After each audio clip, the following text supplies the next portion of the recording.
यदि आपको शंकर को ढूंढना है, शिव को ढूंढना है, तो आपको कहीं नहीं जाना। कुछ देर मौन होकर एकांत में आप शिव नाम को पुकारना प्रारंभ करो।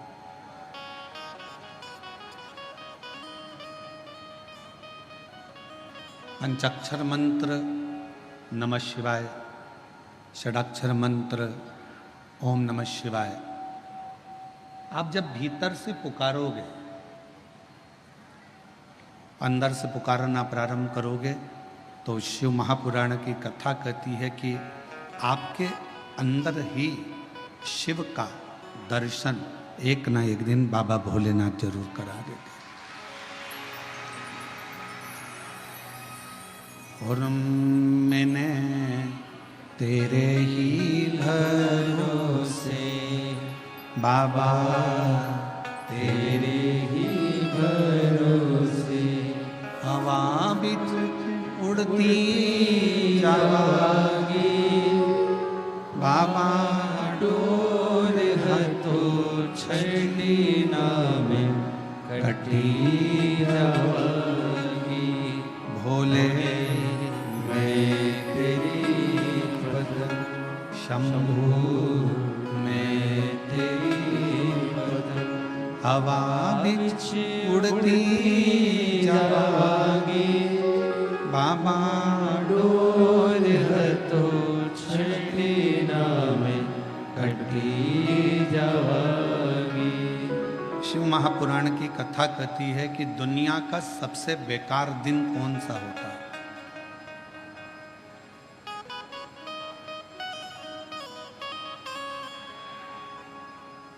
वो कौन सा दिन है जिस दिन को बेकार माना जाता है?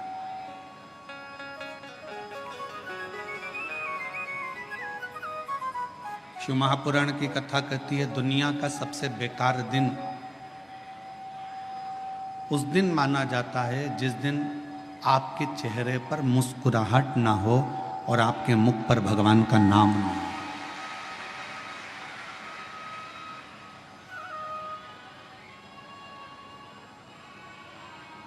आप यदि मुस्कुरा रहे हो, आपके चेहरे पर हंसी है और भगवान का नाम है, आपके चेहरे पर प्रसन्नता है और भगवान का नाम है,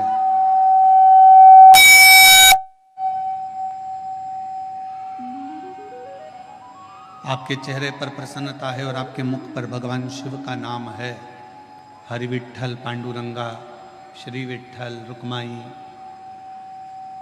संत ज्ञानेश्वर, संत तुकाराम जी महाराज, संत नामदेव जी महाराज, या किसी भी रूप में भगवान का कोई भी नाम यदि आपके मुख पर है और आपके चेहरे पर यदि कितना भी टेंशन हो, कितनी भी चिंता हो, कितना भी चिंता, कितना भी टेंशन हो, और उसके बाद भी तुम्हारा चेहरे पर अगर स्माइल है, मुस्कुराहट है, तो समझ लेना कि आज आप सबसे ज्यादा शिव के करीब में।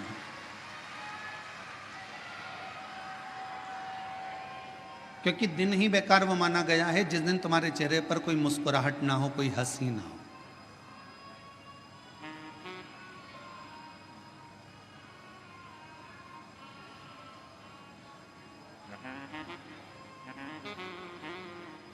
आपके चेहरे की प्रसन्नता भगवान के करीब में लेकर जाती है।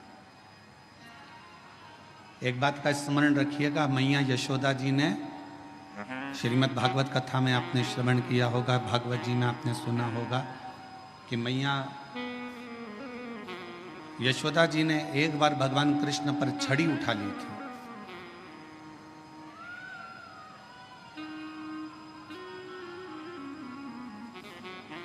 तब भगवान कृष्ण मैया यशोदा जी के पास में नहीं आए।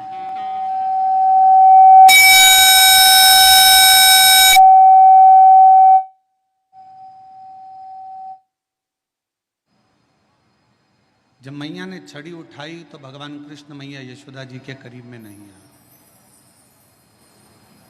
मैया यशोदा जी के पास नहीं आए। शिव महापुराण की कथा के माध्यम से पहले भी आपको कहा, आप एक लोटा जल शिव जी को नहीं चढ़ा सकते,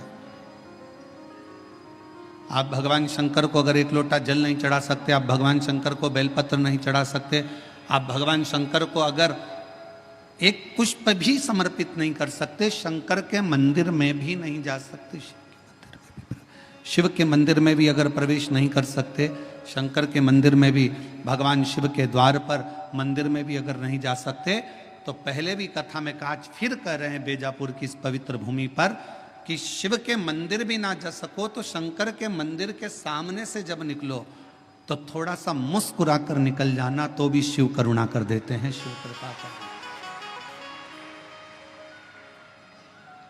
थोड़ा सा मुस्कुरा कर निकले, थोड़ा सा मुस्कुरा कर निकलोगे तो भी भगवान शिव करुणा कर देते हैं, कृपा कर देते हैं, दया कर देते हैं।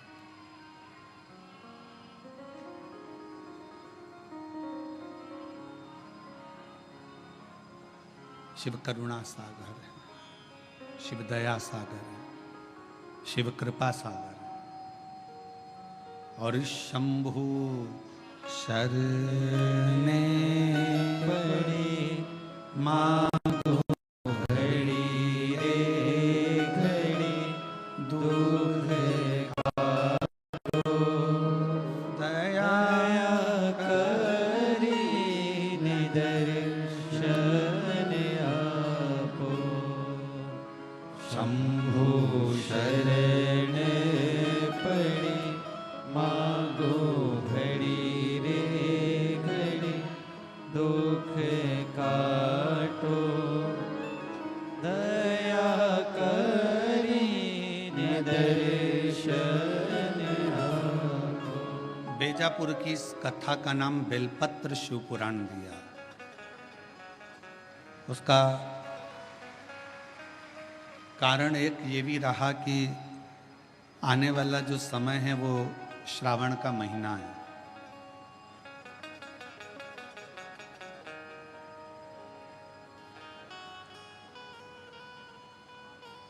आने वाला जो समय है वो श्रावण का महीना है, और श्रावण के महीने में जब आप और हम प्रवेश करें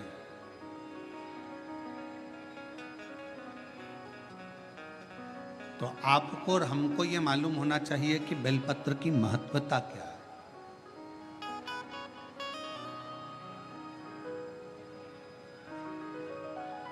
संचेती परिवार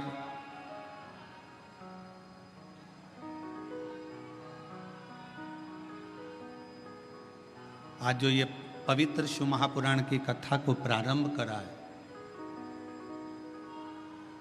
मैं संचेती परिवार को तो बधाई देता ही हूँ, साथ में संपूर्ण देशवासियों को बधाई देता हूँ कि आज गुप्त नवरात्रे के पहले दिन से ये शिव पुराण की कथा प्रारंभ हो रही है। और आप सबको मालूम होगा 4 नवरात्रे होते हैं।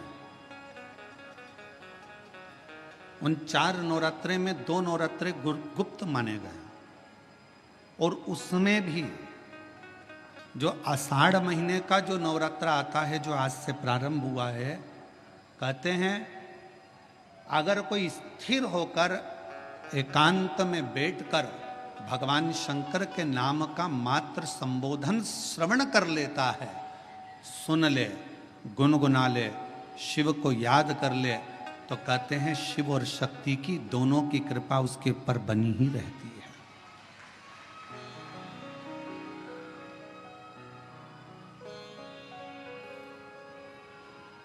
और आज वही नवरात्रे, गुप्त नवरात्रे से ये शिव कथा संचेती परिवार में प्रारंभ हुई। और उसमें परिवार को तो साधुता है, पर साथ में बेजापुर वालों के भी कोई 2 लोटे जल का कमाल है। रहो परिवार में, कुटुंब में, नातों में, रिश्तों में। कोई तुमसे कह दे कि तुम अपना घर छोड़ दो तो कह देना सीओर वाले महाराज ने मना करा, मैं अपना घर नहीं छोड़ सकती। कोई तुमसे कह दे कि तीर्थ में जाकर बैठ जाओ तो मना कर देना, हमारे बस की बात नहीं है तीर्थ में बैठना।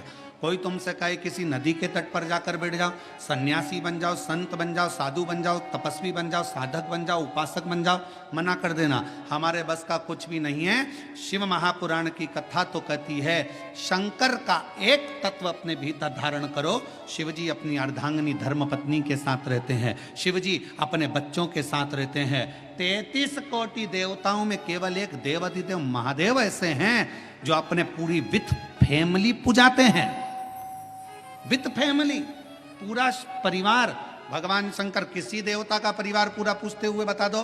33 कोटि देवताओं में केवल एक शंकर भगवान हैं जिनकी धर्म पत्नी को भी पूजा जाता है, जिनके पुत्र श्री गणेश जी को भी पूजा जाता है, जिनके पुत्र श्री कार्तिकेय बाबा को भी पूजा जाता है, जिनकी बहुएं रिद्धि सिद्धि भी पूजा जाती है, जिनकी बेटी अशोक सुंदरी भी पूजा जाती है, जिनकी कन्याएं जया, विषहरा, शामली बारी, दौतली देव भी पूजा जाती है, जिनके पोते शुभ और लाभ पूजा जाते हैं, जिनके परपोते अमोद और प्रमोद पूजा जाते हैं। जरा विचार करिएगा कि 33 कोटि देवताओं में केवल एक देव है, देवाधिदेव महादेव, जो अपनी फैमिली के साथ फुल एंजॉय में, आनंद में जिंदगी जीने का तरीका सिखाते हैं।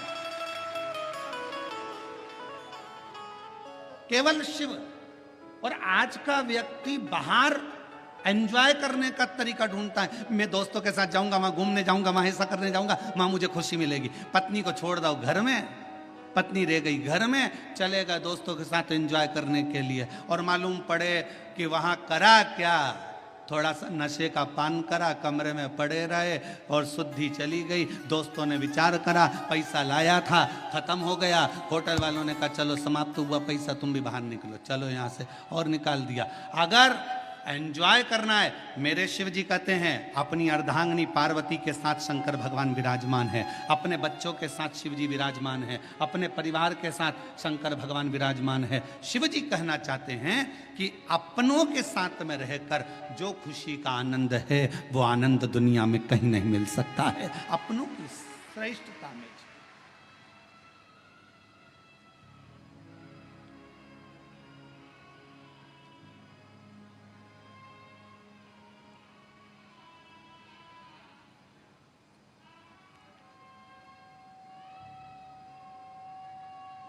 कल हमको बड़ा अच्छा लगा। हम संचेती परिवार में जब आए तो हमने पूछा ये सब लोग जो खड़े हैं कौन है, तो कहा विशाल जी बोल रहे थे ये काका जी हैं, ये काकी जी हैं हमारे। अच्छा, ये हमारे ये हैं, ये हमारे वो हैं। अच्छा, हमें समझ में इतनी प्रसन्नता हो रही थी कि बताओ, पूरा परिवार एक जगह पर, और उसमें भी भगवान की अविरल भक्ति और शिव महापुराण की कथा और बेजापुर का क्षेत्र, ये जीवन का एक आनंद प्रदान करने वाला, एक सुख देने रखो। और शंकर जी के परिवार में एक चीज और है, थोड़ा सावधानी रखिएगा, सबको निभा के चलना है। जगत जननी दुर्गा भवानी बैठती है काय पर, जम के बोलो, शेर पर। शंकर भगवान बैठते हैं नंदी पर, शिव जी के गले में सर्प, गणेश जी चूहे पर, कार्तिकेय जी अरे बोलते तो जाओ मोर पर। हमें भी तो मालूम पड़े, बेजापुर में सबकी आवाज मवाज तो ठीक है। अगर जीजियों की आवाज डाउन होगी तो दिक्कत हमको होगी हो, तो थोड़ा सा दमदारी से बोलो। कार्तिकेय जी काय पर बैठते हैं? मोर पर। अब भाई आवाज इतनी जोरदार आवाज में बोला करो, घर जाके नजर भी उतरवा लिया करो।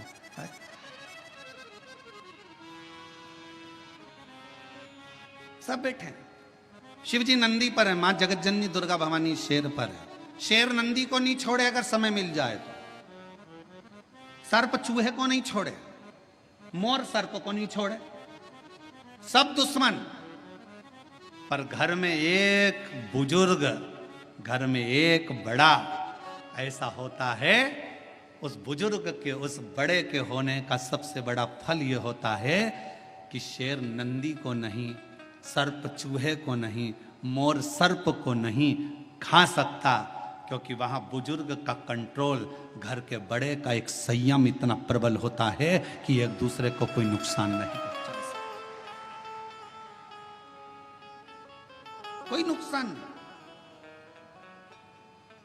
हम नुकसान कब भोगते हैं? शिव महापुराण की कथा में बीड़ में एक बात कही थी, जब अपने घर के लोगों की बात, अपने माता पिता की बात, अपने घर के बुजुर्गों की बात जब आपको बुरी लगने लगे और बाहर के लोगों की बात आपको अच्छी लगने लगे, तो समझ लेना कि तुम्हारे विनाश का समय आ गया। ये निश्चित है।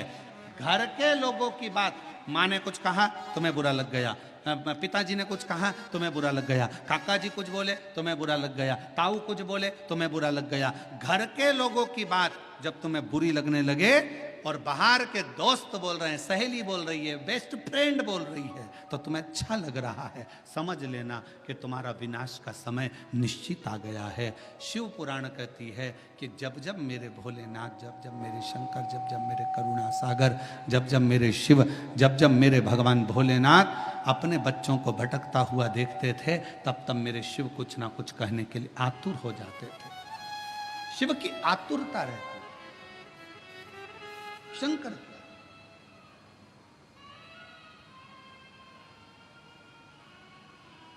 शिव की आतुरता रहती, और शिव शिव है। जब घर के बुजुर्ग, घर के बड़े, और कितना सुंदर संवाद आया है, देखिए शिव महापुराण में देवराज नाम के ब्राह्मण का संवाद आया। देवराज नाम के ब्राह्मण का जो चरित्र वर्णन किया गया, उस संवाद में कहा गया, शिव जी की कथा चल रही है। देवराज ब्राह्मण के घर में जन्म लेने वाला एक बालक है।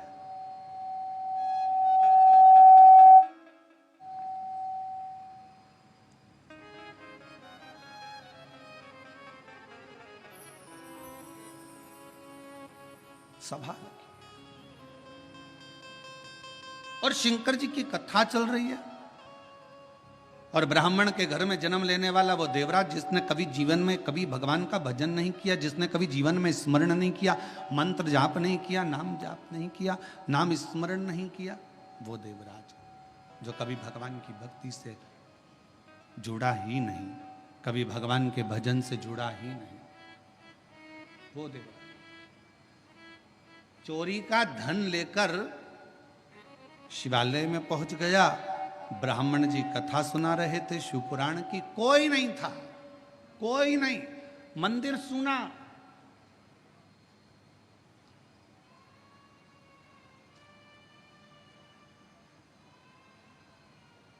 शिव महापुराण का सबसे बड़ा श्रोता कौन है?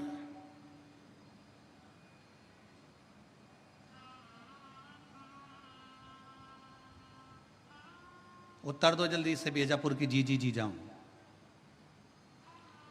शिव महापुराण का सबसे बड़ा श्रोता कौन है? शिव पुराण को सुनने वाला सबसे बड़ा श्रोता,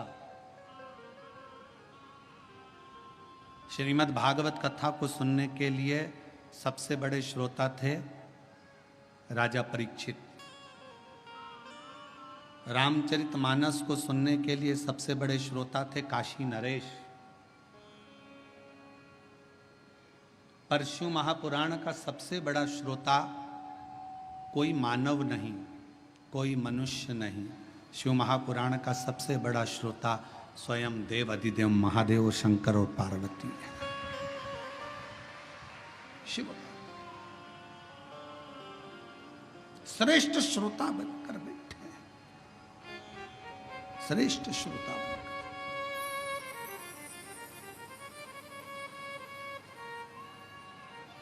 और चित्त भगवान शिव का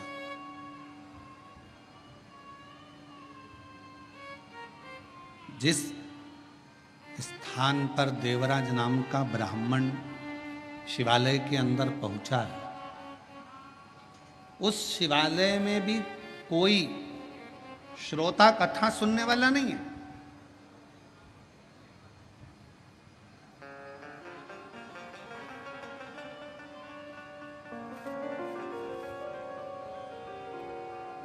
और यदि आप लोगों ने कोरोना महामारी में अगर इस शिव पुराण की कथा को ऑनलाइन सुना होगा टीवी पर, तो आपने उस समय पर भी देखा होगा, उस समय पर भी श्रवण करा होगा कि कोरोना महामारी के समय पर केवल शिव महापुराण की कथा चल रही थी और पूरा प्रांगण पूरा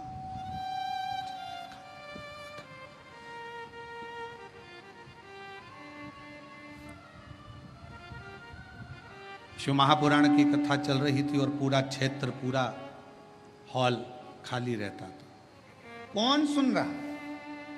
देवराज नाम का ब्राह्मण भगवान शंकर के मंदिर में चोरी का धन लेकर पहुंचा।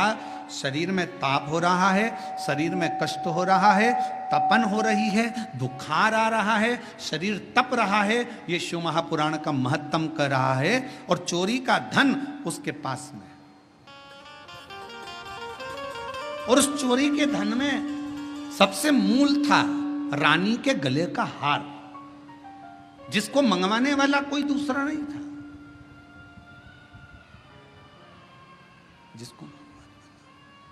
जिसको मंगवाने वाला कोई दूसरा नहीं था, जिसको मंगवाने वाली केवल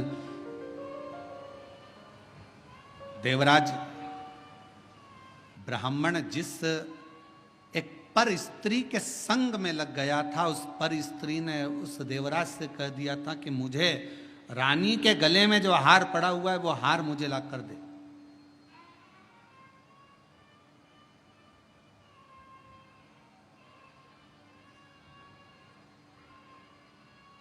और देवराज उस स्त्री के कहने पर चोरी करने चले गया। धन हार चुरा कर लेकर आ गया, शिव जी के मंदिर में पहुंच गया। शंकर जी के चोरी का धन उसके पास में रखा हुआ था, चोरी का धन उसके पास में रखा हुआ था।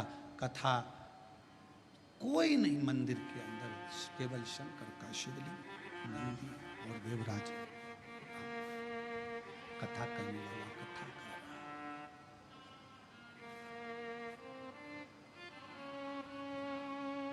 कथा करने वाला कथा कर रहा है। केवल एक ब्राह्मण बैठा है, कथा बाच रहा है, मंदिर में कोई भी नहीं। यहां तक शिव महापुराण की कथा कर रही है, जिस मंदिर में शिव पुराण की कथा देवराज चोरी का धन लेकर, जिस शंभो चोरी का धन लेकर देवराज जिस मंदिर में पहुंचा था, वहां पर जहां पर एक ब्राह्मण कथा कर रहा था, वहां पुजारी तक नहीं था। वहां पर कोई पुजारी नहीं, कोई पुजारी है ही नहीं। केवल शंकर भगवान का शिवलिंग है, नंदी है और देवराज चोरी का धन लेकर बैठा हुआ है। एक ब्राह्मण शिव महापुराण कथा का वाचन कर रहा है, कोई श्रोता में नहीं। और भगवान शंकर ने मां पार्वती जी को यह कहा है, पार्वती सुनो, जहां पर शिव महापुराण की कथा होती है, श्रवण करने के लिए जो पुरुष और स्त्री, बेटा और बेटी, नर नारी, गंधर्व, अप्सरा, देवता शिव महापुराण की कथा को अगर श्रवण करने के लिए जाते हैं, तो वहां केवल संसार का मनुष्य, संसार का मानव ही नहीं रहता। वहां पर स्वयं शिव कहते हैं कि मैं और शक्ति दोनों उस कथा को श्रवण करने के लिए उस मनुष्य के रूप में पहुंच गए।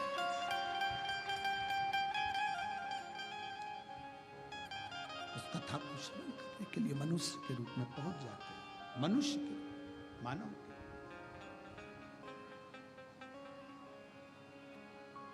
अब जितने भी श्रोता भाई बहन इस कथा को श्रवण करने के लिए आए हैं, जितने भी श्रोता भाई बहन इस कथा को सुनने के लिए आए हैं, कथा श्रवण करने के लिए बैठे हैं, तो आप सबसे निवेदन है, आप कोई साधारण व्यक्ति नहीं हैं, आप कोई साधारण नहीं है।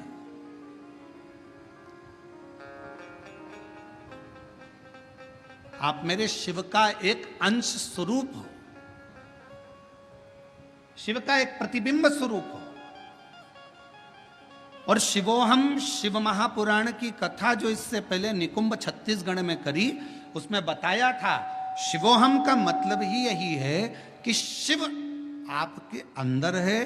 केवल आपका भजन, आपका कीर्तन, आपका मंत्र जाप, आपका स्मरण, आपका नाम जाप शंकर को भीतर से प्रकट कर ले,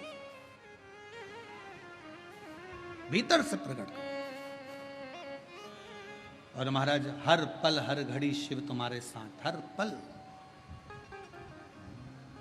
तेरे सिर पर भोलेनाथ फिकर फिर क्या करना, तेरे सिर पर भोलेनाथ फिकर फिर क्या करना, क्या करना फिर क्या करना, क्या करना फिर क्या करना, तेरे सिर पर भोलेनाथ फिकर फिर क्या करना, तेरे सिर पर भोलेनाथ फिकर फिर क्या करना, सिर पर भोलेनाथ फिकर फिर क्या करना, तेरे सिर पर भोलेनाथ फिकर फिर क्या करना,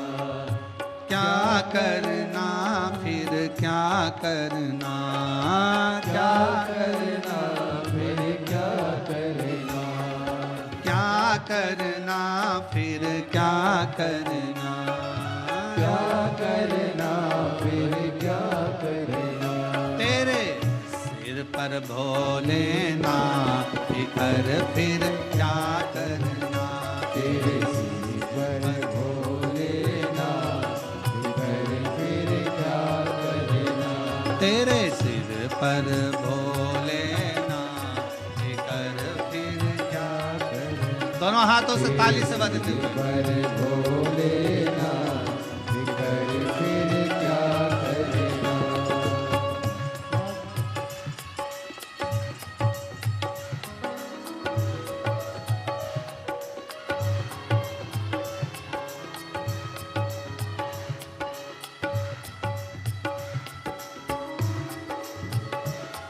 राधे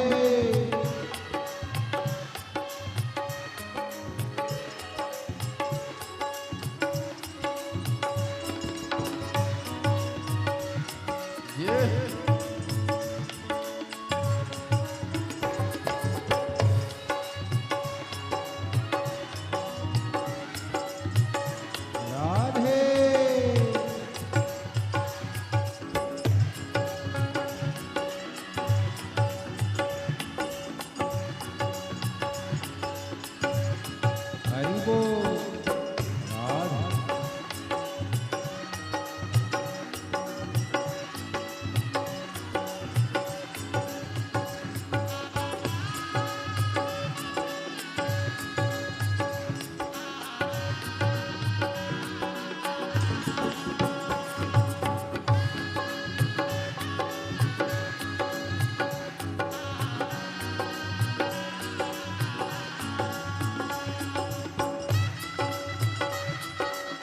राधे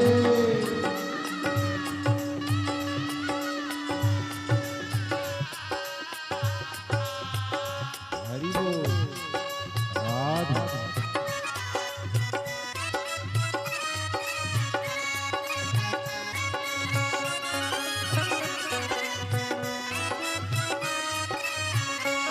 ओ तो भोले बाबा गौरा मैया, भोले बाबा गौरा ओ तो भोले बाबा गौरा मैया, तो भोले बाबा गौरा फिर क्यों परेशान हो भैया, फिर क्यों परेशान हो भैया, फिर क्यों परेशान हो भैया, फिर क्यों परेशान हो भैया, तेरे मिटेंगे तेरे कटेंगे कष्ट तमाम, फिर क्या करना, तेरे कटेंगे कष्ट तमाम, फिर क्या करना, वो क्या करना, क्या करना,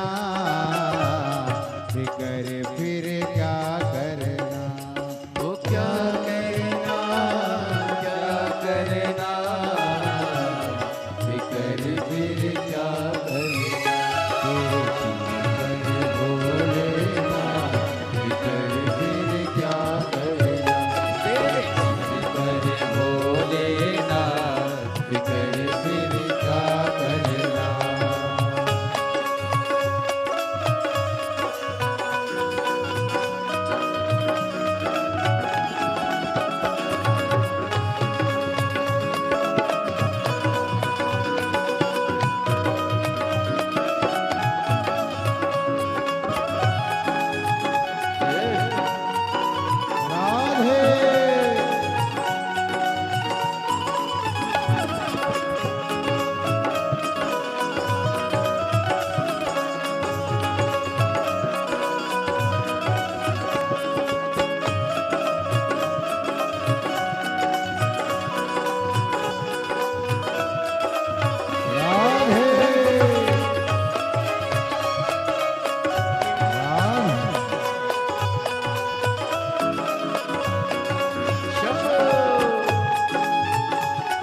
सत्संगी जो जन शिव कथा सत्संगी कथा सेवा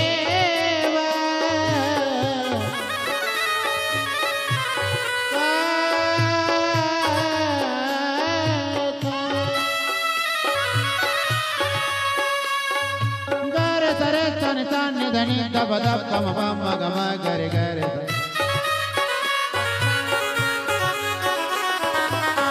भगवान चाचा भगवान चाचा भगवान जो जन शिव कथा सत्संग जो जन शिव कथा सत्संगी जिनके सहायक श्री बजरंगी जिनके सहायक श्री बजरंगी जिनके सहायक श्री बजरंगी जिनके सहायक श्री बजरंगी अतुलित बल के राम कर फिर क्या करना हो अतुलित बल के नाम कर फिर क्या करना वो क्या करना क्या करना कर फिर क्या करना क्या करना क्या करना कर फिर क्या करना कर फिर क्या करना तेरे सिर पर भोलेनाथ कर फिर क्या करना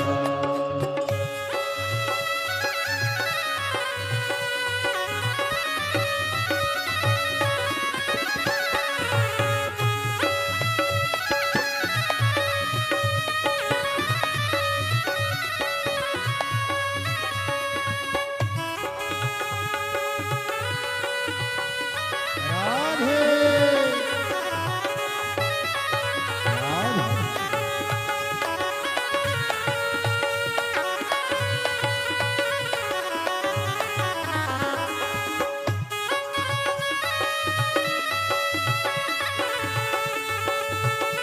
राधे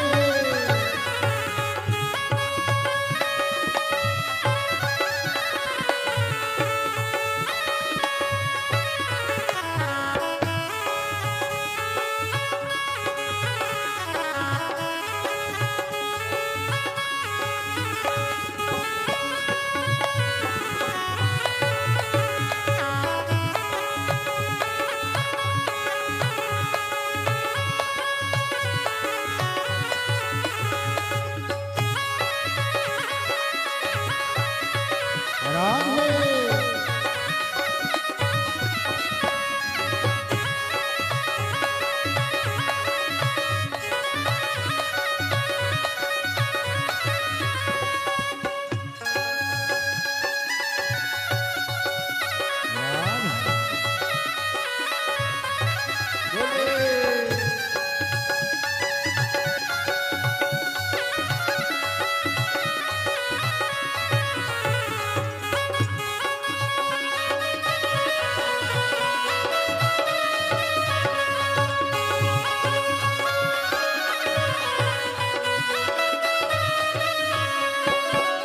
अब गुरुदेव नया भरोसा अब गुरुदेव नहा गुरुदेव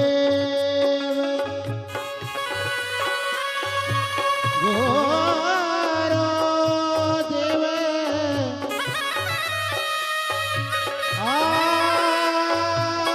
आए भरो अब गुरुदेव न आह भरो अब गुरुदेव नहा अब गुरुदेव न आह भरो अब गुरुदेव नहा नहीं व्यर्थ पर वाह करो नहीं व्यर्थ परवाह करो नहीं व्यर्थ पर वाह करो नहीं व्यर्थ परवाह करो तुम रटो तुम रटो तुम रटो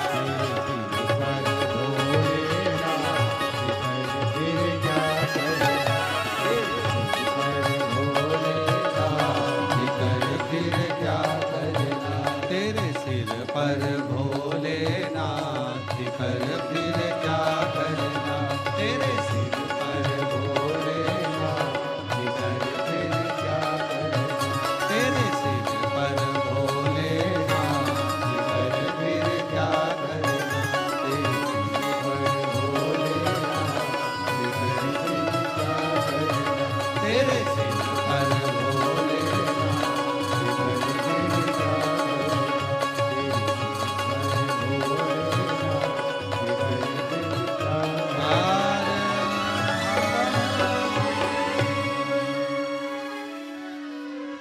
अपने स्थान पर दिल से प्रार्थना करिए, निवेदन करिए, विनती करिए। जहाँ जगह मिले वहाँ बैठकर भगवान शंकर से अपने मन का भाव कहिए, हृदय से प्रार्थना करो, विनय करो, निवेदन करो। बारिश थोड़ी तेज है, जो लोग गीले हो रहे हैं उनसे निवेदन है जो सूखी जगह है वहाँ जाकर बैठें, गीले ना हो। जहाँ जहाँ पर सूखा सूखा जगह हो वहाँ बैठें। बारिश थोड़ा तेज है, इसलिए जो लोग गीली हो रहे हैं या गीली जगह में बैठे उनसे निवेदन है, सूखी जगह बहुत है, आप लोग वहाँ जाकर बैठे और कथा का लाभ। सभी लोग साउंड सेट करो बाबा। सभी लोग साथ में भगवान शिव से मन से भाव से प्रार्थना करिए, विनय करिए, निवेदन करिए। साथ में प्रार्थना करेंगे, जिनको आता है वो साथ में बोलेंगे और विनय करेंगे।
शंकर का चरित्र पढ़ा,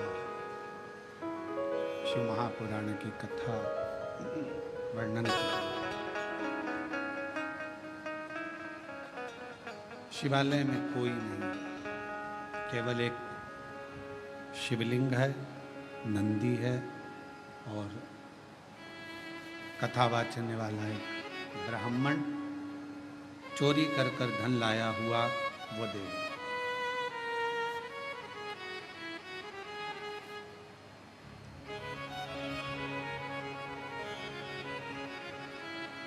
कई लोगों का एक प्रश्न रहता है, गुरुजी हम अकेले मंदिर जाते हैं, मेरे घर का मैं अकेला शिवालय जाता हूँ, पूजन करता हूँ, आराधना करता हूँ, अर्चना करता हूँ, शिव भक्ति करता हूँ, शिव आराधना करता हूँ, शिव पूजन करता हूँ, पर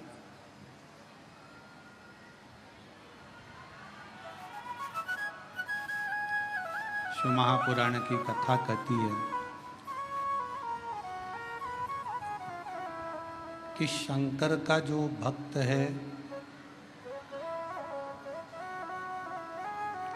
शिव की जो आराधना करने वाला है, शंकर की जो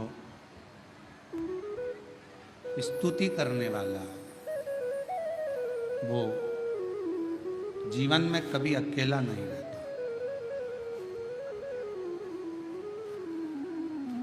माँ के गर्भ में बच्चा आता है, गर्भ में जब बच्चा आता है उस समय से शिव उसकी धड़कन के रूप में उसके अंदर विराजमान हो जाता है।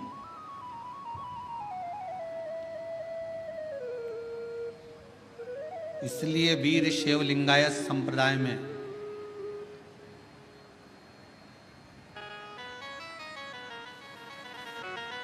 वीर शैव लिंगायत संप्रदाय के अंदर यह बात कही जाती है कि गर्भाधान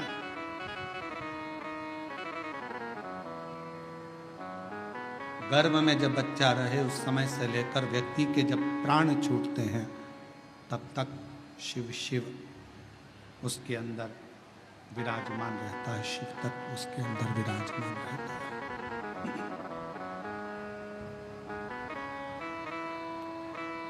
शिव उसके अंदर विराजमान। इसलिए कई लोग कहते हैं कहां से आया कहां जाएगा, तो शिव महापुराण की कथा कहती है कि शिव के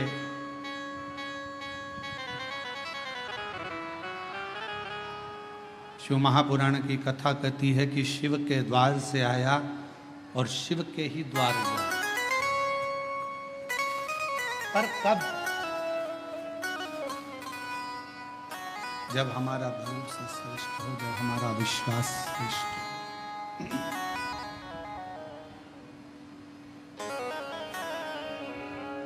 जब तक हमारा भरोसा हमारा विश्वास श्रेष्ठ नहीं होता तब तक शिव का मिलना बड़ा मुश्किल। एक पत्र है, अच्छा है, देखिए।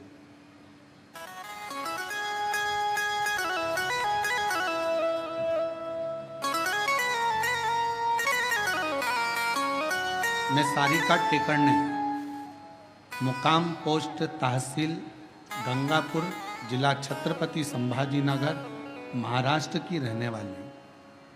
कहीं बैठी हों तो हाथ हिला सकती हैं।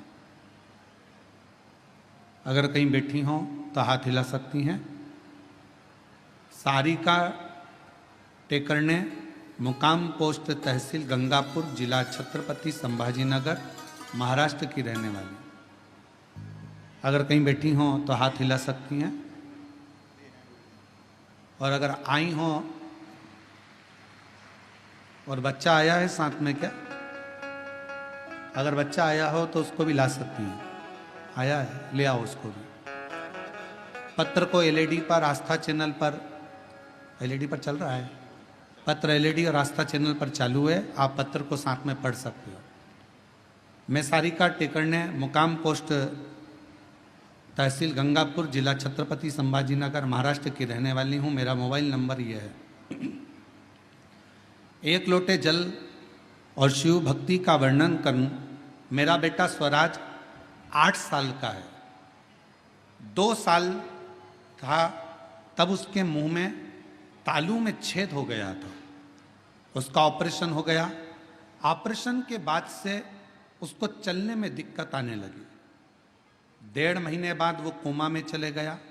कोमा में जाने के बाद उसको दिखना बंद हो गया और ऐसा करते करते करते करते सालों हो गए, जिसमें उसकी आंखों की रोशनी भी नहीं थी और कोमा में भी था।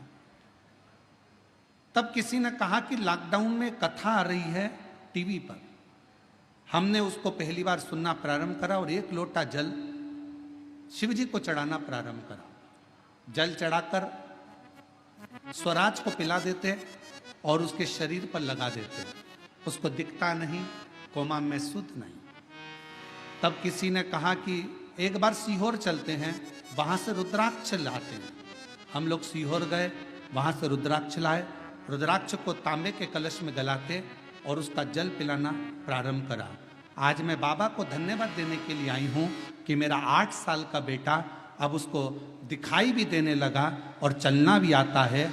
अब वो हर रोज हमारे साथ अमृतसर भगवान के शंकर के मंदिर जाने लगा और शिव जी को जल चढ़ाने लगा। मैं बाबा को यहाँ प्रणाम करने के लिए आई हूँ। एक लाइन अच्छी लिखी है, आप और हम उस लाइन को गुनगुनाते हैं कि लुटा दिया भंडार का शिवा ने, कर दिया माला माल शिवा ने, जो जैसी भावना लाया ओ वैसा ही फल पाया। नहीं खाली उसे लौटाया, वो मन ही मन हर्षाया। एक पत्र और अच्छा है। मेरा नाम छाया सचिन रोहम है। मैं बेजापुर की रहने वाली हूँ। कहीं बैठी हों तो हाथ हिला सकती हैं। मेरा नाम छाया सचिन रोहम, मैं बेजापुर की रहने वाली हूँ। आए हैं, बच्चा आया साथ, हाँ ले आइए। मेरा पुत्र जिसका नाम साईं है, 6 साल तक बोल नहीं सकता था। हम लोग दिखाए, डॉक्टरों का इलाज कराए, पर इसकी आवाज नहीं थी। तब किसी ने कहा कि शिव पुराण की कथा आती है, उसको सुनो। बच्चे को भी सुनवाया, कथा भी सुनना प्रारंभ करी। सीहोर गए, वहां से रुद्राक्ष मिला। हर दिन उस रुद्राक्ष का पानी बेटे को पिलाना प्रारंभ करा। आज मैं बाबा को प्रणाम करने के लिए आई हूं कि मेरा बेटा 8 साल का हो गया, अब बोलना प्रारंभ करा। मैं बाबा को धन्यवाद देने के लिए आई हूं, बाबा को प्रणाम करने के लिए। बच्चे को लेकर आ सकते हैं। एक पत्र और बड़ा सुंदर आया है। दीपक, जरा पढ़ के बताओ क्या लिखा है। दीपक एचलावर, एचलावर, ग्राम उमरी, जिला यवतमाल, महाराष्ट्र से हूं। कहीं बैठे हों तो हाथ हिला सकते हैं। आप ही हैं, आ जाइए, जल लेकर, बेलपत्र लेकर जाइए। कुछ समय पहले सालों से एक बीमारी हो गई जिसमें मेरे शरीर पूरा सफ़ेद होने लगा। जगह जगह पर सफ़ेद सफ़ेद दाग हो गए और मेरा पूरा शरीर सफ़ेद हो गया। हम लोग बड़े परेशान हुए, डॉक्टरों की इलाज करवाया, तब भी वो सफ़ेद चर्म रोग ठीक नहीं हुआ। आखिरी में दुख होने लगा। तब मैं सीहोर गया, वहां से रुद्राक्ष लाया। आपके बताए अनुसार विधि पूर्वक रुद्राक्ष को जल में गलाता और पूरे शरीर में लगा लेता। बाबा का गाय के दूध वाला प्रयोग करा, शिव जी को बेलपत्र चढ़ाई और ऑनलाइन शिव महापुराण की कथा को श्रवण करा। आज मेरा शरीर सफ़ेद रोग से मुक्त हो गया, पूरा की पूरा शरीर मेरा अच्छा हो गया। मैं बाबा को यहाँ प्रणाम करने के लिए आया हूँ, बाबा को नमन करने के लिए आया। और तेरी कृपा का क्या है भरोसा, अब किस पर भरोसा, जरा सी हम पर कर दो, ओ जरा सी हम पर कर दो। तेरी कृपा का क्या है भरोसा, कब किस पर हो जाए, जरा सी हम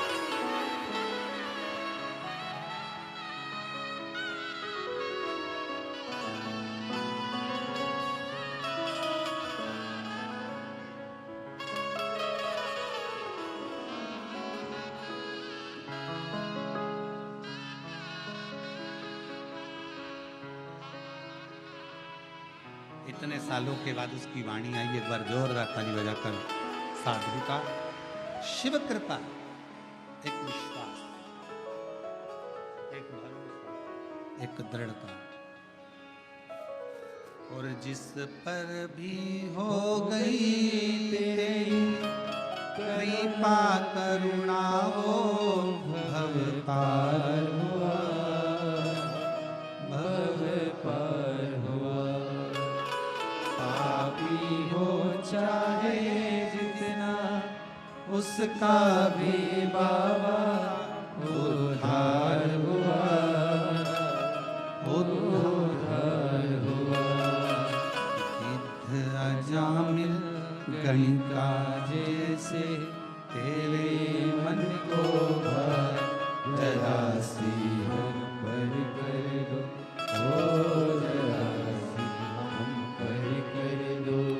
तेरी कृपा का क्या है भरोसा, कब किस पर हो जाए, जरा सी हम पर कर दो, ओ जरा सी हम पर कर दो।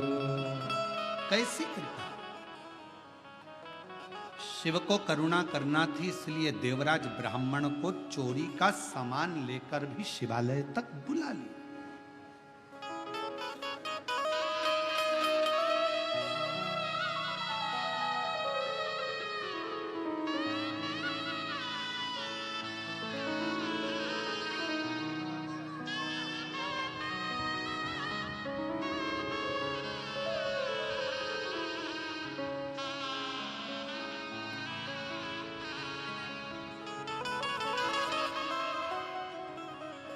आंखों से देख नहीं सकता था, चल नहीं सकता था, कोमा में पड़ा रहता था, उठ नहीं सका कई साल तक।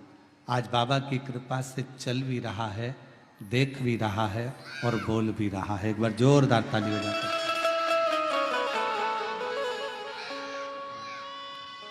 तेरी कृपा का क्या है भरोसा, कब किसी पर हो जाए, जरा सी हम पर कर दो, जरा सी हम पर कर दो।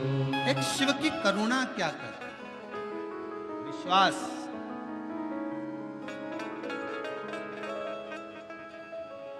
कई लोग कहते हैं गुरुजी शिव महापुराण की कथा है, हम कहते हैं जैसे नेत्र शिविर लगता है, आंखों का इलाज करवा लो।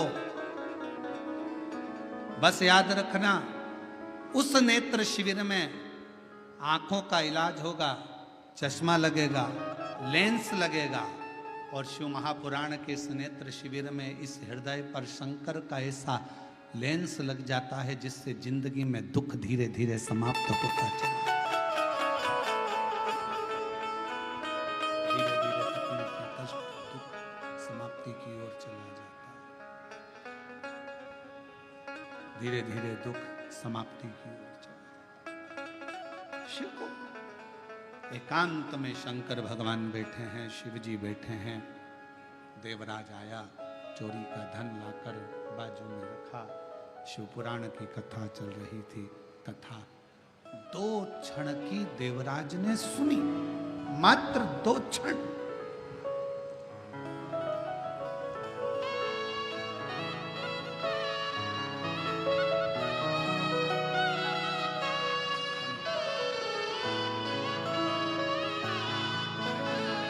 भाई का पूरा शरीर पर सफेद सफेद दाग हो गया था, पूरा चमड़ी का रोग पूरे शरीर पर हो गया था। अब बाबा की कृपा से ठीक है, एक बार हाथ हिला दो। शिव की कृपा से पूर्ण चमड़ी, बाबा की कृपा से चर्म रोग ठीक हुआ। शिव करना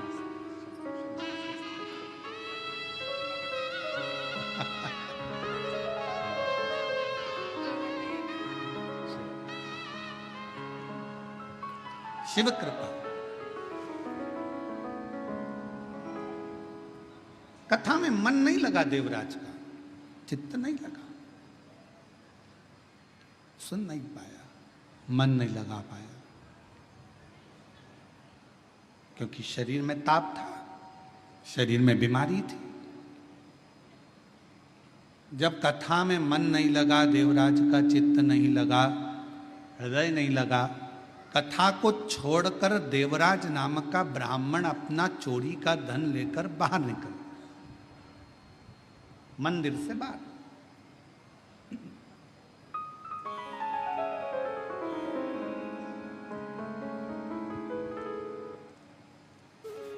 और गया, सोचा अब कहां जाऊं, मेरे शरीर में बहुत ताप है, बहुत कष्ट है। और फिर निवेदन है आप सबसे, शिव महापुराण कथा के माध्यम से, भगवान शंकर की कथा के माध्यम से फिर निवेदन।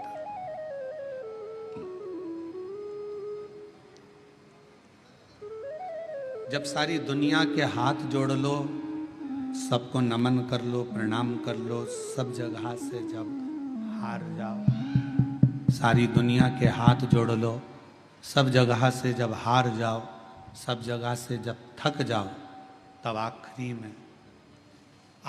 में मेरे शिव के दरवाजे पर एक बार जरूर जाओ और वहां जाकर एक लोटा जल चढ़ाना प्रारंभ।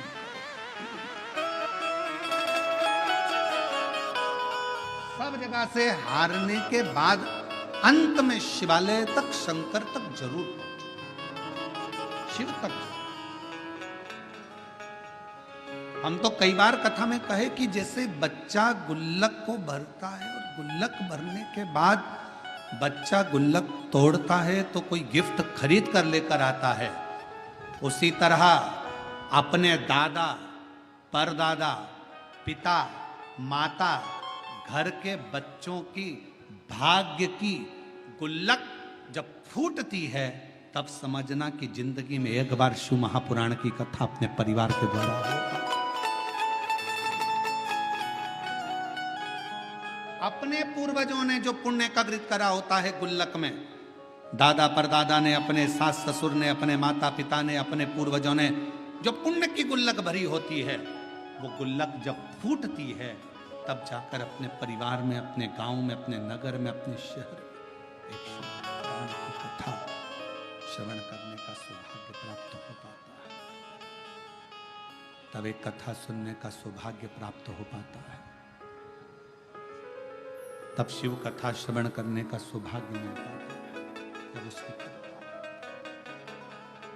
पुण्य की गुल्लक भराए तो समझो कि भगवान की करुणा, भगवान की उदारता, भगवान की कृपा।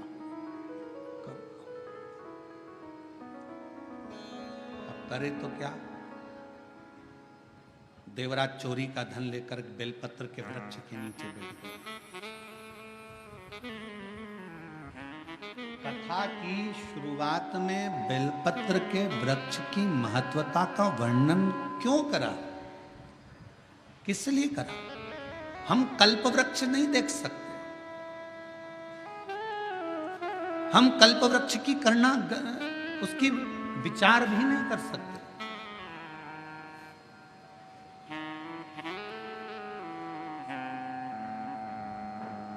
हम कल्प वृक्ष को अपने घर पर लेकर भी नहीं आ सकते।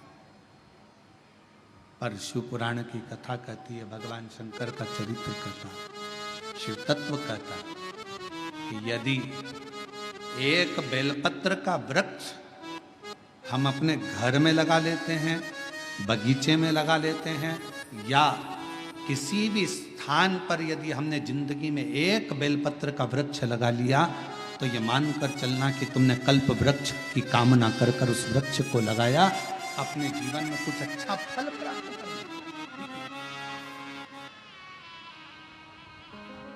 कुछ अच्छा प्राप्ति के। कितना महत्व है एक बेलपत्र का महत्व। एक शिव महापुराण का एक बड़ा सुंदर प्राचीन संवाद है कि एक बालक एक गांव में रहता था जिसका नाम था श्रेष्ठ। जन्म हुआ, मां चली गई, थोड़ा बड़ा हुआ, पिता चला गया। ग्रामीण क्षेत्र में रहने वाला, उसको मालूम नहीं, गांव के लोगों ने उसका पालन पोषण करा, श्रेष्ठ श्रेष्ठ श्रेष्ठ श्रेष्ठ सब उसको पुकारते थे। बच्चा छोटी सी अवस्था से ही गांव के लोगों को शिवालय में सेवा करता हुआ देखता, शंकर की आराधना करता हुआ देखता, तो उसका मन भी शिवमय हो गया। हमारे घर के जो संस्कार होते हैं वो हमारे सामने प्रकट होते हैं।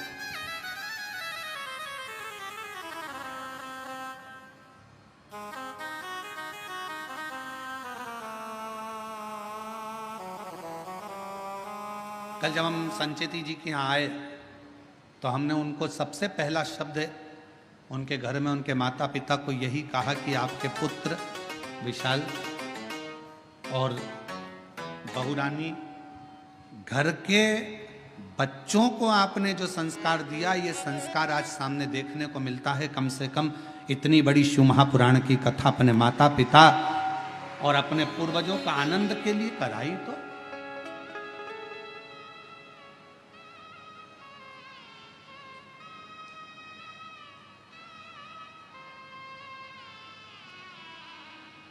नहीं तो आज के जमाने में बच्चे और शिव पुराण कराना, श्रीमद् भागवत कराना सरल है, रामायण कराना सरल है, पर शिव पुराण की कथा कराना सरल है। चारों तरफ से इतना इतना प्रेशर रहता है, हर तरह का। पानी गिर रहा है, कीचड़ हो गया, कहाँ बैठेंगे, क्या होगा, गाड़ी कहाँ से निकलेगी, पार्किंग कहाँ करी जाएगी, भोजन व्यवस्था कैसे करी जाएगी, कैसे करा जाए, महाराज कहाँ रुके, क्या खिलाए, क्या पिलाए, क्या करे, इतने भक्त आएंगे, ये आएंगे, वो आएंगे, दुनिया भर के फोन भी आएंगे, हमें आगे बैठना है, हमें यहाँ बैठना है, हमें वहाँ बैठना है। पूरी चिंता चिंता चिंता चिंता चिंता।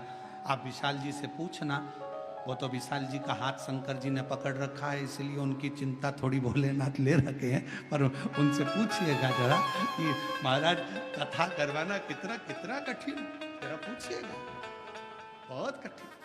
जब तक कथा शिव पुराण की चालू ना हो तब तक थोड़ा थोड़ा थोड़ा थोड़ा थोड़ा थोड़ा, और जैसे शिव पुराण के पहले दिन की कथा हो जाए तो सबसे ज्यादा फ्री तो यजमान हो जाता है कि लगे अब महाराज कथा चालू हो गई, अब क्या सोचूं, अब तो शंकर जी जाने, भोलेनाथ जाने,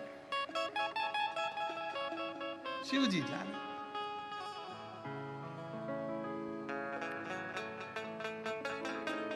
और हम तो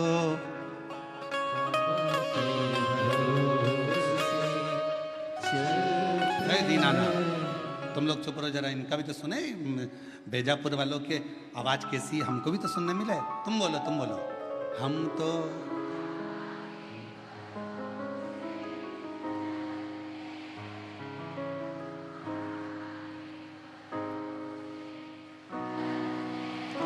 ये दुनिया वाले जलते हैं, ये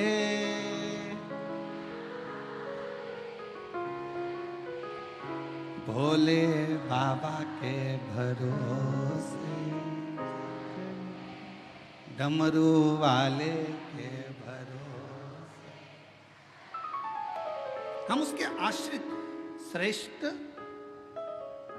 छोटा सा बालक, नगर के लोगों ने देखा, गांव के लोगों ने उसको सिखाया, मंदिर जाना, शिवालय, आराधना, अर्चना, भगवत भजन, नाम स्मरण, कीर्तन, मंत्र जाप, चाल। धीरे धीरे बड़ा हो गया। उसने अपनी जिंदगी का एक नियम बड़ा प्रबल लिया, और अपने जीवन का वो सबसे प्रबल नियम श्रेष्ठ ने लिया। प्रतिदिन शंकर जी के मंदिर में एक बेलपत्र समर्पित करो, एक बेलपत्र शिवलिंग पर चढ़ाना।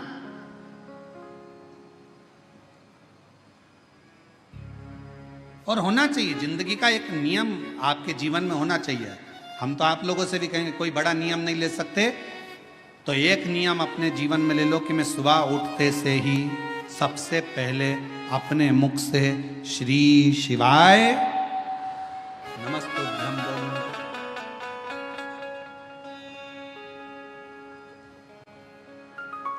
एक नियम धारण करो, कोई सा भी नियम ले लो। हो सकता है बेलपत्र का आप नियम लो और गर्मी का समय हो और बेलपत्र नहीं मिले चढ़ाने के लिए, तो हो सकता है कि नियम में कुछ गड़बड़ हो जाए। हो सकता है मंदिर जाने का नियम लो और कभी कभी घर में कार्य ज्यादा हो जाए, नहीं जा पा। पर जो अपन से संभल जाए वो नियम अपनी जिंदगी में एक लेना चाहिए। एक नियम अपनी जिंदगी में लो कि मैं ये नियम ले रही हूं कि मैं अपने जीवन में प्रतिदिन अगर सुबह ना ले पाई तो दिन में ना ले पाई तो शाम को ना ले पाई तो रात में एक बार मुख से श्री शिवाय नमस्तुभ्यम जरूर कहो। मैं पंचाक्षर मंत्र नमः शिवाय जरूर बोलूं। मैं षडाक्षर ओम नमः शिवाय का जाप जरूर करूं।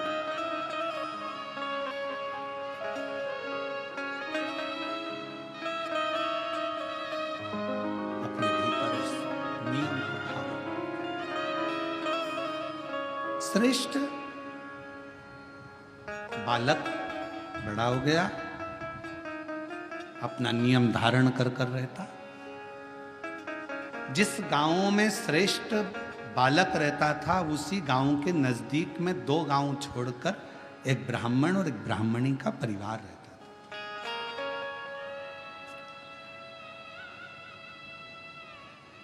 महाराज वो दोनों भगवान के बड़े उपासक थे, पर दोनों के घर में औलाद नहीं थी, संतान का सुख नहीं था।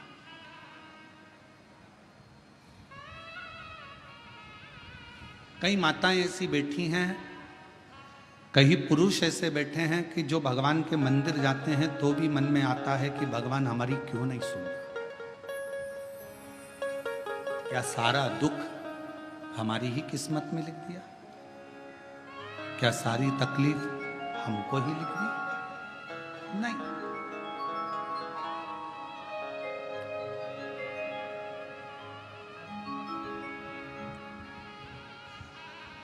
कभी ये विचारना ना है तेरे मंदिर में आना मेरा काम है और मेरी बिगड़ी बनाना तेरा। आप अपने मन में श्रेष्ठ विचार को लेकर आओ कि बाबा एक ना एक दिन अच्छा करेगा, एक ना एक दिन मेरे जीवन में सुख का पल आए। और फिर निवेदन करेंगे, आज से नवरात्रे प्रारंभ हुए हैं, 9 दिन तक ये गुप्त नवरात्रे के 9 दिन अगर आपको ऐसा लगता है कि शिवजी आप बाबा मेरी नहीं सुन रहा, बहुत संघर्ष का जीवन चल रहा है, बहुत परेशानी का जीवन चल रहा है, बहुत कष्ट का जीवन चल रहा है और कोई मंजिल, कोई राह, कोई मार्ग दिख ही नहीं रहा,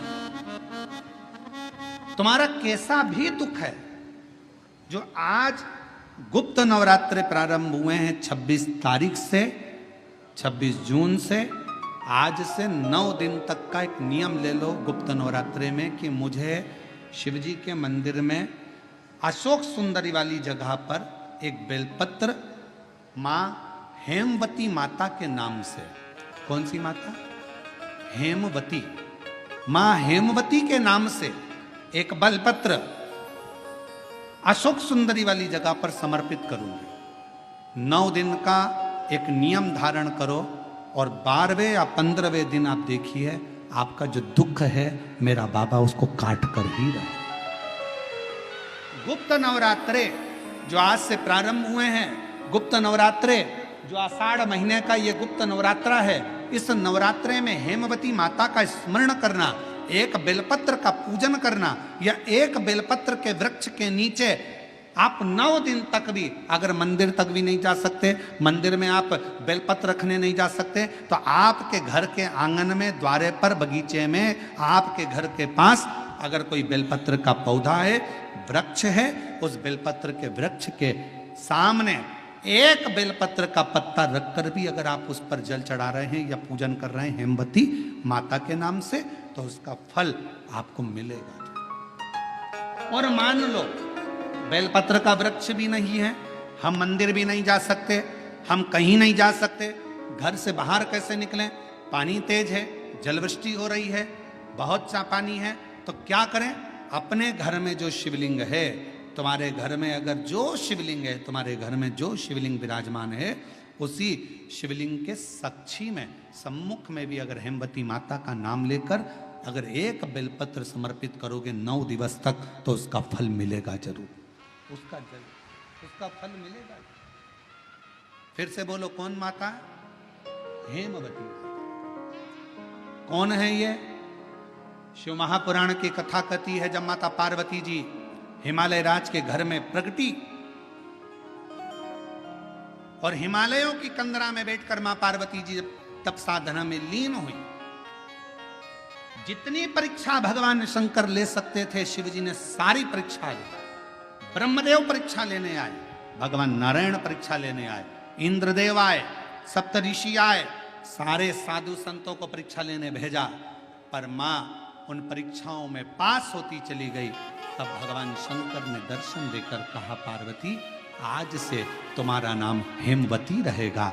सुनो पार्वती, तुम्हारे इस नाम की आराधना जो तुम्हारे गुप्त स्वरूप में करेगा उसको मनवांछित फल की प्राप्ति हो जाएगी। और वो फल, आज कथा अगर प्रारंभ हुई है और आप लोगों को मौका मिला है तो इस कथा का स्मरण अपने जीवन में जरूर करें।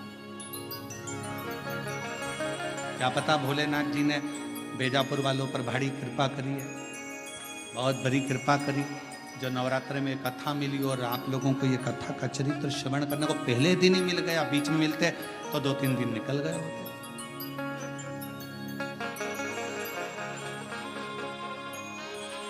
शिव और मेरे भोले तेरा सहारा है,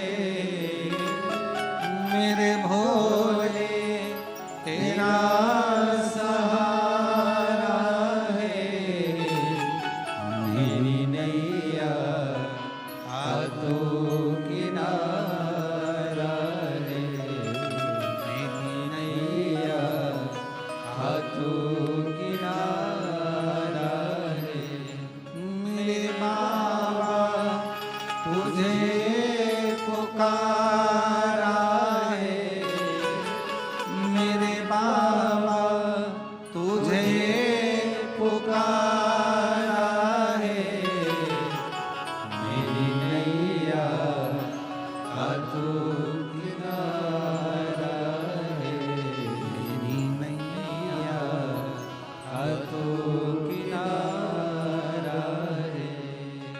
शिव जी की कथा कर, ब्राह्मण और ब्राह्मणी के घर में संतान की प्राप्ति नहीं थी, दोनों के घर में औलाद नहीं।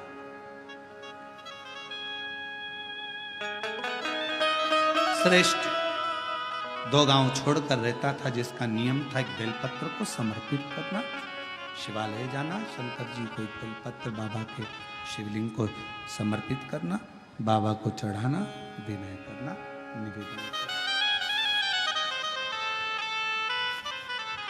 एक दिन ब्राह्मणी मंदिर से आ रही थी, देवलोक से इंद्र की धर्मपत्नी इंद्राणी सची देवी अपनी सहेलियों के साथ में भूलोक भ्रमण के लिए, मृत्युलोक पे भ्रमण करने हैं।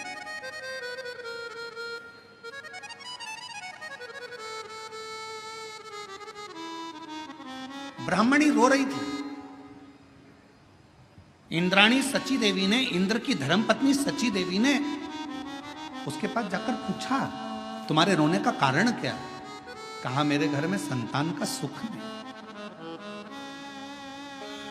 मेरे घर में औलाद नहीं है, और अब तो मैं वृद्ध अवस्था की ओर जाती जा रही हूं, पर मेरे घर में औलाद नहीं।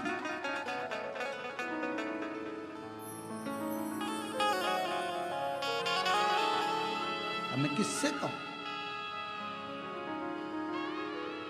इंद्राणी सची देवी ने कहा, तुम मुझे पहचानी नहीं हो, मैं इंद्र की धर्मपत्नी हूं सची, मैं इंद्र की धर्मपत्नी हूं इंद्राणी।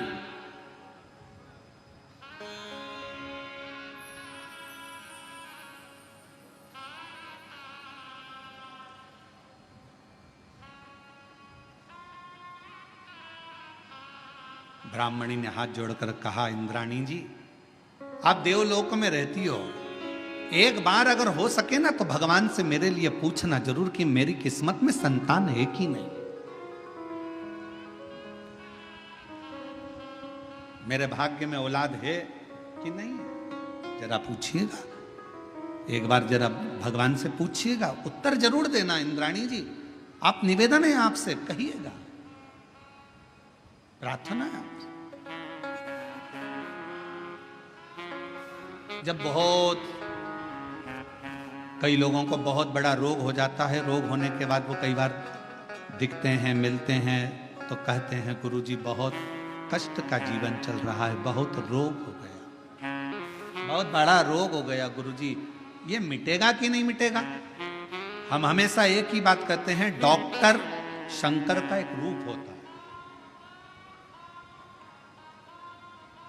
जब भी अगर शरीर में तकलीफ आए, कष्ट आए, बीमारी आए, तो एक बार अपने डॉक्टर के पास जरूर जाओ और डॉक्टर से जाकर कहो कि मेरे शरीर में रोग आ गया, बीमारी आ गई। वो तुम्हें जांच करने का बोले जांच कराओ, वो तुम्हें दवाइयां दे दवाइयां खाओ, वो तुम्हारी जांचें करवाए जांचें करवाओ। डॉक्टर को शिव मानकर उसका इलाज प्रारंभ करो, फिर किसी शंकर के मंदिर में जाकर एक लोटा जल चढ़ाना प्रारंभ करो। डॉक्टर की दवा और शिव की दुआ तुम्हारे रोगों को समाप्त जरूर करेगी, ये निश्चित। अब कई लोग कहते थे गुरुजी हम डॉक्टर के पास नहीं जाएंगे, हमको तो ठीक हो। ना ना ना ना, शिव महापुराण की कथा में शंकर भगवान खुद कहते हैं, जिस समय पर मां जगत जननी जगदम्बा अम्बा स्वयं दुर्गा भवानी ने देखा कि शंकर भगवान के कंठ में विष पहुंच रहा है, तब मां आद्य शक्ति दुर्गा भवानी जगत जननी जगदम्बा औषधि का पिटारा लेकर, स्वयं वेद बनकर, स्वयं डॉक्टर बनकर, औषधि का पिटारा लेकर, मेरी मां आद्य शक्ति जगदम्बा कात्यायनी, स्वयं मां कात्यायनी अपना औषधि का पिटारा लेकर, स्वयं मां जगत जननी डॉक्टर बनकर औषधि का पिटारा लेकर पहुंच गई। शिव जी को तो हलाहल विष था, अंदर उतरना था, पर पार्वती जी ने देखा, कात्यायनी ने देखा, मेरे पति अगर इस विष को नीचे उतार लेंगे तो पूरा ब्रह्मांड जल जाएगा, करूं क्या? मेरी मां आद्य शक्ति दुर्गा भवानी जगत जननी दुर्गा मां स्वयं मां देवी एक औषधि का पिटारा लेकर जाती हैं, शिव के कंठ पर उस औषधि को अपने हस्त को रख लेती हैं। दुनिया की दृष्टि में लगा कि औषधि को लगाया गया, विष नीचे नहीं उतरा, पर जैसे ही मां जगत जननी ने हाथ का स्पर्श करा, हाथ का स्पर्श करते थे जगत जननी उस कंठ में जाकर बैठ गई और विष को नीचे नहीं उतर रही, विष को नीचे नहीं उतर रही। कई लोगों को देखना, बहुत तेज बुखार आ रहा है, बहुत तेज पेट दुख रहा है, बहुत तेज सिर दर्द हो रहा है, प्रैक्टिकल करके देखना शिव पुराण की कथा का, कहीं सियोर वाला महाराज झूठ तो नहीं बोल रहा, प्रैक्टिकल करते रहना चाहिए और प्रैक्टिकल जीवन में जरूर करो। और हमने पहले भी कहा प्रैक्टिकल बहुत जरूरी है। एक महाराज जी प्रवचन दे रहे थे, प्रवचन में कह रहे थे मदिरा नहीं पीना चाहिए, शराब नहीं पीना चाहिए, शराब पीने वाला व्यक्ति गटर में पड़ा होता है, नाली में पड़ा होता है। उसी में महाराज का पहचान वाला बैठा था, उठ के खड़ा हो गया, खड़ा होके बोला, वो महाराज तो इतनी बड़ी बड़ी बातें कह रहा है, तेरा सग्गा भाई पी के तो गटर में पड़ा है, तू हमको ज्ञान दे रहा है, तेरे भाई को क्यों नहीं समझाता? महाराज जी ने कहा, भाई देख, मैं मुंह से समझा रहा हूं, मेरा भाई प्रैक्टिकल करके दिखा रहा है, तो कौन सी भाषा में समझेगा ये तेरे ऊपर निर्भर करता है, या तो मुख से समझ जा या मेरे भाई को देखकर समझ जा। इसलिए शिव महापुराण की कथा कहती है, एक बार प्रैक्टिकल कर कर जरूर देखिएगा। बहुत तेज बुखार आ रहा है, बहुत पेट दुख रहा है, बहुत सर दर्द हो रहा है, और जैसे ही घर के लोगों ने कहा चलो इसको डॉक्टर के पास लेकर चलते हैं, और डॉक्टर के पास ले जाने का समय आया, बुखार समा, सिर दर्द बंद, और इंद्राणी गई। सची देवी ने अपने पति इंद्र से कहा कि स्वामी, एक पृथ्वी पर एक ब्राह्मणी मिली थी, उसकी औलाद नहीं है, संतान नहीं है, मुझे जानना है उसकी किस्मत में क्या औलाद का सुख नहीं है, क्या संतान का सुख नहीं?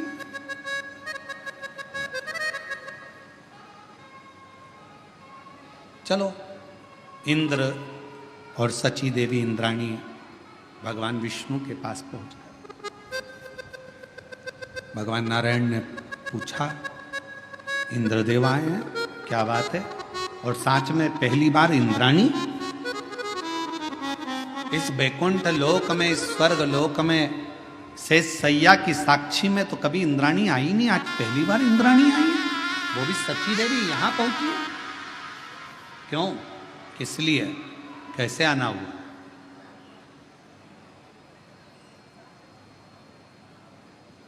सची देवी ने हाथ जोड़कर कहा, प्रभु मेरे मन का एक संशय है, मेरे मन में बहुत दिनों से एक संशय चल रहा है। मैं पृथ्वी पर गई थी, मृत्यु लोक में गई थी, और पृथ्वी पर भ्रमण करते करते गांव में पहुंच गई। वहां पर एक ब्राह्मणी से मेरा मिलना हुआ। उसने मुझे निवेदन करा है, बस भगवान से पूछना कि मेरी किस्मत में औलाद नहीं। भगवान विष्णु ने ब्रह्मा जी को बुलाया, भाग्य देवी को बुलाया, धर्मराज को बुलाया, पूछा बताओ इसके भाग्य में औलाद है कि नहीं। सबने लेखनी देखी, लेखनी देखकर कह दिया कि इसकी किस्मत में औलाद का सुख नहीं है, संतान का सुख नहीं है। इंद्राणी सची देवी की आंख में से जल बहने लगा। बड़ी आस लेकर तो उसने पूछा था। अब मैं उसको जवाब देने नहीं जाऊंगा, क्योंकि अगर मैं बोलने जाऊंगी कि तेरे घर में औलाद का सुख नहीं है, संतान का सुख नहीं है, तो वो मुझे पकड़ लेगी, चरण पड़े लेगी, तुम मुझे औलाद का सुख दीजिए, संतान दीजिए, मुझे वर दीजिए, कुछ भी करो, मेरे घर में संतान का सुख प्राप्त हो, उसके लिए कुछ कार्य करिए। मैं नीचे नहीं जाऊंगी। सची देवी नहीं गई, नीचे गई नहीं, इंद्राणी गई नहीं। समय बीतते बीतते एक दिन वही श्रेष्ठ बालक जो शंकर भगवान का एक नियम लिया था, एक बेलपत्र समर्पित करने का, वो निकल कर जा रहा था। दूसरे गांव से बहुत तेज जलवृष्टि हो रही थी, और बहुत तेज जलवृष्टि में उसने सोचा, कहाँ रुकूं मैं, कहाँ?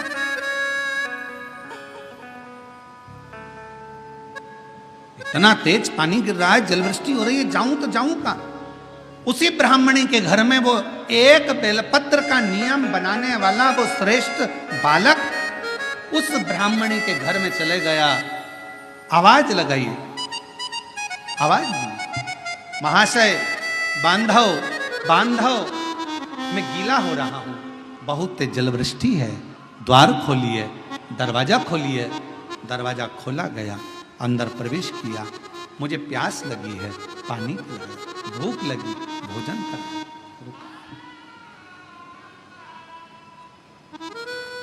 ब्राह्मणी ने भाव से भोजन भी कराया, पानी भी पिलाया। समय निकला, जाने लगा। ब्राह्मणी की आंख में आंसू था। पूछा, मां आप रो रही हो, क्यों, किस लिए? मेरे घर में औलाद नहीं। अरे तो क्यों चिंता करना, क्यों चिंता करना? शिव है ना, शंकर का नाम जपना प्रारंभ करो, तुम्हारे घर में औलाद जरूर आएगी, ये पक्का है। मैं कहता हूं ना मां, तुम्हारे घर में औलाद जरूर आएगी, तुम क्यों चिंता करती हो? चले गया बालक। 4 महीना निकला, ब्राह्मणी का गर्भ ठहर गया। गर्भ ठहर, बच्चे ने जन्म ले लिया। नगाड़े बज रहे हैं, किलकारियां गूंज रही है, पूरा गांव सजाया गया है। ब्राह्मण के घर में इतने सालों के बाद औलाद हुई है। पूरा गांव सजाया गया, नगाड़े बजे, लड्डू बांटे गए, खूब धूम मची। इंद्राणी के कानों में शब्द गया। इंद्राणी पृथ्वी पर भ्रमण करने फिर आई। इंद्राणी भ्रमण करते करते जैसी पृथ्वी पर आई और आते से उसने देखा कि इसके यहाँ इतना नगाड़ा क्यों बज रहा है, तो कहा इसके घर में संतान हुई है, पुत्र हुआ है। संतान? हाँ। इंद्राणी बोलती, हो ही नहीं सकता कि इसके घर में औलाद हो जाए। इंद्राणी गई वापिस इंद्रदेव के पास। महाराज, महाराज, इंद्रदेव ने पूछा क्या हुआ? अपन भगवान विष्णु के यहाँ गए थे और भगवान विष्णु ने धर्मराज को बुलाया था, भाग्य देवी को बुलाया था, ब्रह्मा जी को बुलाया था और पूछा था क्या औलाद का सुख है? सबने मना करा था, एक बार वापिस चलो, फिर वापिस गए। भगवान नारायण के पास में जाकर इंद्राणी ने कहा, प्रभु आपने तो कहा था कि उस ब्राह्मण के घर में औलाद का सुख नहीं है, संतान का सुख नहीं है। भाग्य देवी ने देखकर कहा था कि औलाद नहीं होगी, धर्मराज ने कहा था इसके घर में औलाद नहीं होगी, ब्रह्मा जी ने लेखनी देखकर कहा था इसके घर में औलाद नहीं होगी, फिर ये औलाद का सुख कहां से आ गया? तब भगवान नारायण ने कहा, ब्रह्मणी ऐ सची देवी, जो देवता भी लेख को नहीं पलट सकते, वो शंकर का एक भक्त उस लेख को पलट सकता।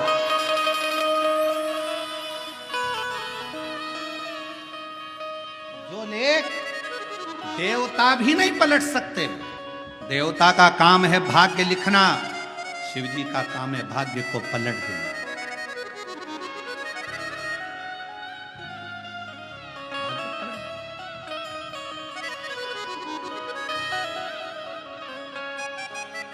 भोलेनाथ नमन चरणों में स्वीकार कीजिए, सबका किया है मेरा भी उद्धार कीजिए, उद्धार कीजिए।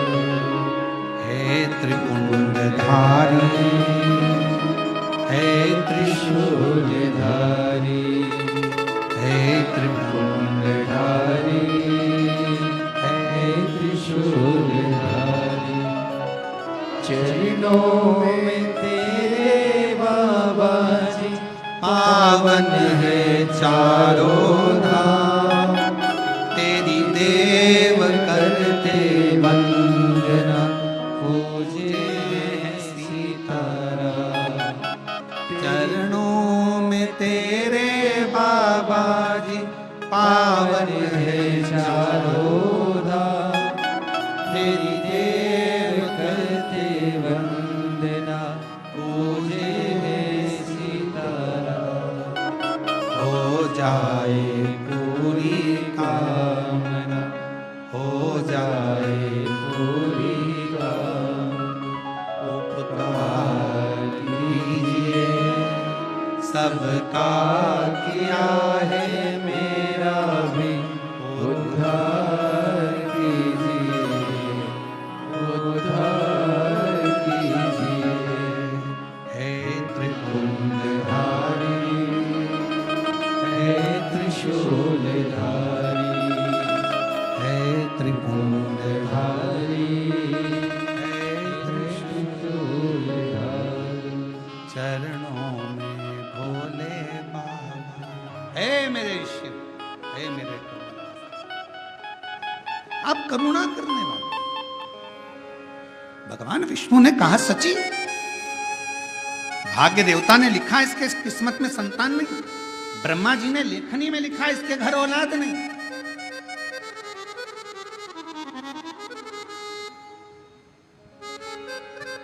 अच्छा, ब्रह्मा जी और भगवान शंकर के आपस में अगर संबंध देखे जाए तो जरा विचार करिएगा। ब्रह्मा जी ने शिव जी को कई बार अपशब्द कहा है।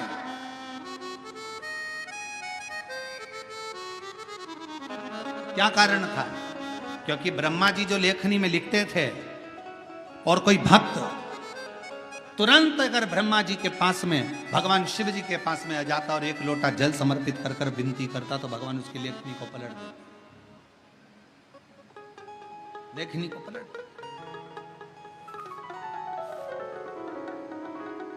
चरणों में तेरे बाबा जी पावन है चारों धाम, तेरी देव करते वंदना, पूजे सीताराम।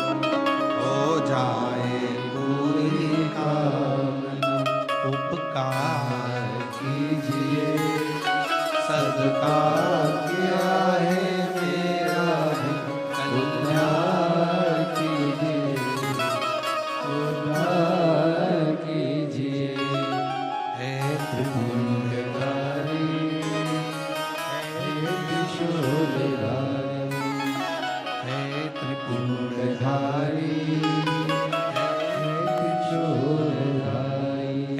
देवी, इनकी किस्मत में औलाद नहीं थी, संतान नहीं थी, पर एक शिव भक्त जिसने एक बेलपत्र चढ़ाने का नियम अपनी जिंदगी में धारण करा था, वो शिव भक्त श्रेष्ठ नाम का बालक इनके घर में पहुंच गया। उसके कारण इनका भाग्य पलट गया और जो नहीं था किस्मत में वो भी किस्मत में प्राप्त हो।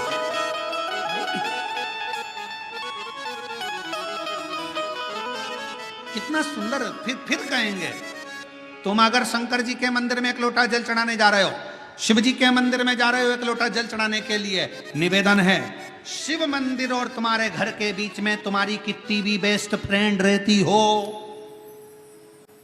सगे रिश्तेदार रहते हो, पर निवेदन है जल चढ़ाने के पहले और जल चढ़ाने के बाद घर से जाओ, सीधे जल चढ़ाया, जल चढ़ा के सीधे अपने घर आए। ना बेस्ट फ्रेंड ना कोई रिश्तेदार, हमारे दो ही रिश्ते,